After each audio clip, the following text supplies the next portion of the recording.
The FBI and the ATF are now investigating a string of at least 5 fires at predominantly black churches in the South, all of them occurring since the white supremacist attack on a historic black church in Charleston nearly 2 weeks ago. 3 of the fires in Knoxville, Tennessee, Macon, Georgia, and Charlotte, North Carolina are being investigated as arson. But investigators have yet to establish a cause for the other fires. At this point, we have many more questions and answers, and joining me to fill in some of what we know, MSNBC national correspondent Joy Reid, who's been investigating the story. All right. Yep. This has been something I'd seen sort of on social media in the last 5 or 6 days. Yep. And you start to feel that feeling of like in the movie when they start putting the pins in the map of the serial killer, like, whoa, whoa, whoa, what's going on here?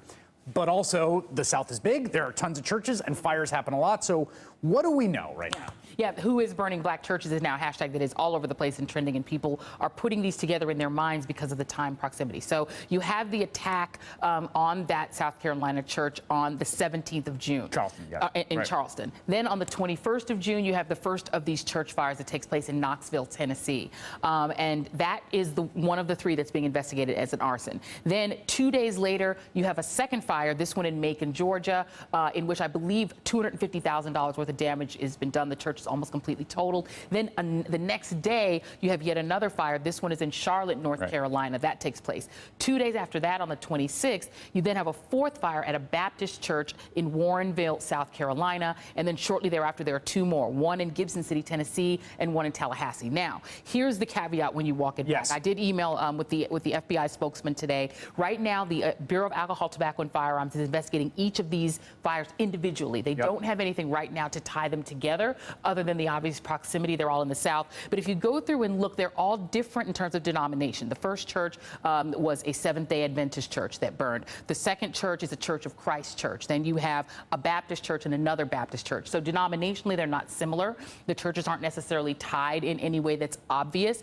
other than they have predominantly black populations. And of course, you have this history of particularly the Klan throughout the South sending a message to black people with 2 things. The Confederate flag being a very potent symbol of hate and stay away from here, and the burning and bombing of black churches. So it's very potent in the minds of a lot of people. And just to be clear, because I've seen lists of 5 or 6 or 7, there are 3 that we have confirmed that are being investigated as arson. Right, and there's a 4th that's a potential arson, but they're still too early in the investigation. There are 2 of them, one of which is thought to potentially be a lightning strike fire. That's the one in Tallahassee, and there's one that may be electrical issues with the church itself. So those 2 right now are not being investigated as arsons, but 3 are for sure. A 4th one could become an arson investigation depending on what they find. And obviously, we should also say so you know, in terms of the steps of what we're looking at here, the first threshold is, were these fires accidental? And some of them they may be.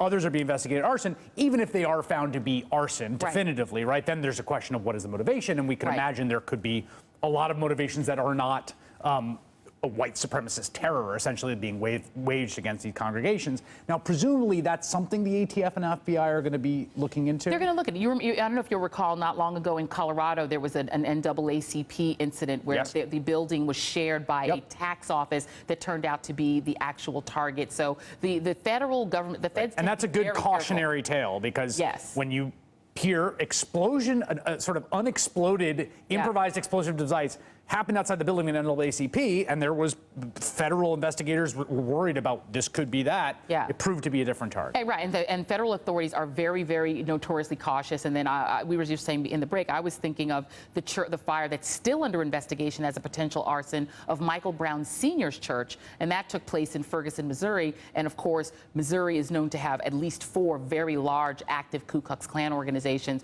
We also know that South Carolina has a pretty large Klan organization that's actually planning a march, as you reported earlier. So we know that there is plenty of hate activity. I spoke with someone from the Southern Poverty Law Center. They are also looking at it because there is tons of hate activity. And by the way, groups don't necessarily have to be actively colluding physically, because you have so much online manifestations of sort of hate group behavior. And if you compare what they're trying to do now with what they used to do back in the 20s and 30s when these things would happen, back then you could locate it almost all in the Klan. You had one organization that metastasized across the South. Now you have all these little atomized organizations. The Council of Conservative Citizens is here. You have another white nationalist group there. So people like Dylan Roof can actually organize themselves lone wolf style, almost the way ISIS does, using social media or online. So it's going to be really a complicated investigation to piece together, even if you figure out who all of the culprits are. All right, Joy Reid, thank you for that.